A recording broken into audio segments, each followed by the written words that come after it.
آپ سب پورا تلمبا یہ سب موت کے گھاٹ اترے گا. کیا ہمیں یہ قلعے کی چار دیواری نہیں ڈراتی؟ ایک وقت تھا کہ یہاں کیا چہل پہل تھی، کیا ریل پیل تھی اور کیا گہما گہمی تھی، کیا بادشاہ بیٹھتے تھے، کیا سرداران بیٹھتے تھے. اس قلعے کے قریب سے گزرنا بھی مشکل تھا، داخل ہونا تو کئی جگہ سے گزرنے کے بعد ہوتا تھا. آج کھنڈرات بنا ہوا ہے، ویرانی کا ہو کا عالم ہے. کیا یہاں ایک وقت ایسا نہیں تھا کہ دھوم دھام تھی؟ وہ چھوڑ گئے، کدھر ہے وہ؟ ان کی قبروں کا بھی پتہ نہیں ہے. ہم کوئی نئے اس جہان میں آئے ہیں. دنیا ہے دھوکے باز ہے، دھوکے باز ہے. کوئی نہیں یہاں رہے گا، سب نے چلے جانا ہے.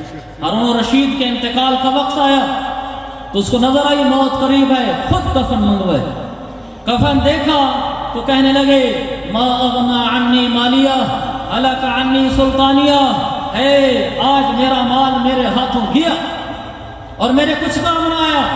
ہلک عنی سلطانیہ، میری بادشاہت بھی آج میرے ہاتھوں سے نکل گئی. بیماری بڑھنے لگ گئی. جب آثار قریب ہوئے تو پھر ڈاکٹر بولے. ڈاکٹر آئے اور انہوں نے علاج کیے، کوئی افاقہ نہ ہوا. تو پھر آخر میں یہ شعر کہنے لگے کہ ان طبیب بطبہ و دوائہ لا یستطیع دفاع مکروہ قد اتا. کہ جب موت کا پیغام آ جاتا ہے پھر نہ کسی کی طب چلتی ہے نہ کسی کی دوا چلتی ہے. ہلک المداوی والمداوی والذی غاب وجلب الدواء ومن اشترى. پھر کہنے لگے ہاں سنو، علاج کرنے والوں نے بھی مرنا ہے، علاج کرانے والوں نے بھی مرنا ہے، دوائیاں بنانے والوں نے بھی مرنا ہے، دوائیاں بیچنے اور خریدنے والوں نے بھی مرنا ہے. یہ آخری جملے کہے. پھر بنو ہاشم کو بلایا اور ان کو نصیحتیں کی کہ دیکھو اتحاد برقرار رکھنا، سرداروں کی خیر خواہی کرنا اور امانت کی حفاظت کرنا.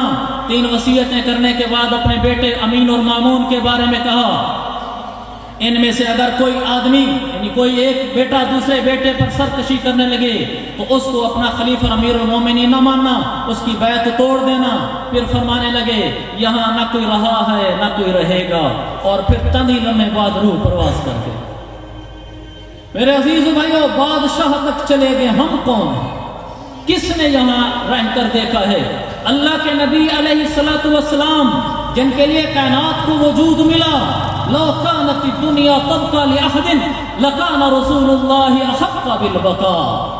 اگر دنیا میں کسی کو رہنے کا حق حاصل تھا تو ایک ہستی کو تھا کہ جن سے اسرائیل بھی پوچھ کر آیا تھا کہ یا رسول اللہ اجازت ہو تو لے جاؤ، رہنا چاہیں تو اللہ فرماتا ہے رہ لیں. لیکن ایک پیغام لایا ہوں، اسمع شئت فإنك میت. یا رسول اللہ فرما رہا ہے جتنا رہنا چاہیں رہ لیں، لیکن ایک دن آنا ہوگا، ہمیشہ نہیں رہیں. احبب من شئت فإنك مفارقه. یا رسول اللہ فرما رہا ہے جس سے محبت کرنا چاہیں کر لیں، لیکن ایک دن جدائی اختیار کرنی ہو. پھر آپ نے حضرت نے کہا یا رسول اللہ فرما رہا ہے مومن کی عزت اور اس کی شرافت رات کی تہجد میں. آپ بھی اس دنیا سے چلے گئے، معیار آپ کیا ہے؟ کب ہم اس غفلت کے جہان سے باہر نکلیں گے جس نے ہمیں برباد کر ڈالا ہے؟ یہ زندگی گزرتی گزرتی انسان کو موت کے گھاٹ اتار دیتی ہے، پتہ نہیں چلتا. الہاکم التکاثر. قرآن عربی سیکھو میرے عزیز بھائیو، قرآن سیکھو، قرآن پڑھو. کیسا دکھ ہے، ہمارا بیٹا ماسٹر ڈگری کر لیتا ہے، ایم فل کر لیتا ہے، پی ایچ ڈی کر لیتا ہے، لیکن قرآن کا ایک صفحہ صحیح طریقے سے تجوید سے پڑھنا نہیں آتا.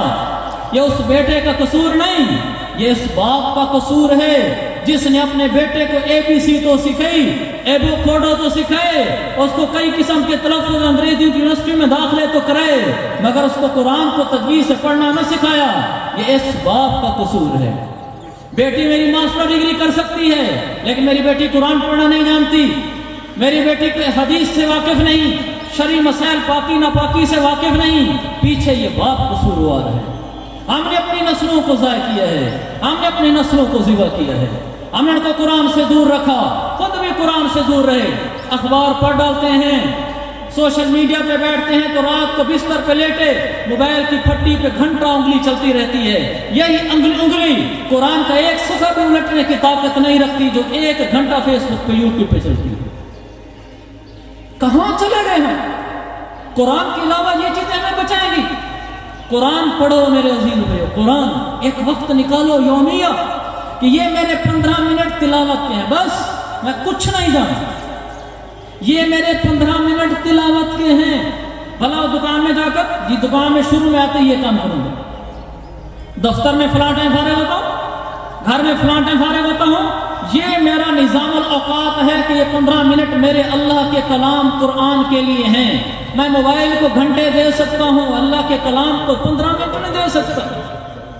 یہ قرآن چھڑائے گا، یہ موبائل نہیں چھڑائے گا، موبائل تو پکڑوائے گا۔ القرآن شافع مشفع واحل مصدق، قرآن قیامت والے دن سفارشی بن کر رہے گا، یا اللہ اس نے میرا خیال رکھا، میری سفارش قبول فرما۔ پھر سفارش قبول ہوگی کہ نہیں ہوگی؟ رب مشفع، قرآن جس کے حق میں سفارش کرے گا میرا رب قبول کرے گا۔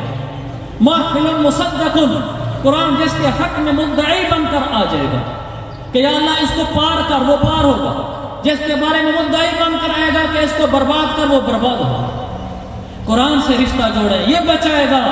باقی تو سوشل میڈیا نے کیا کرنے والا، کتنا دکھڑا ہے، ہم قرآن کو ٹائم نہیں دیتے، اخبار کو، خبروں کو، چینلز کو ہم ٹائم دیتے ہیں، ہم ایک قرآن ہے جس کو ٹائم نہیں دیتے۔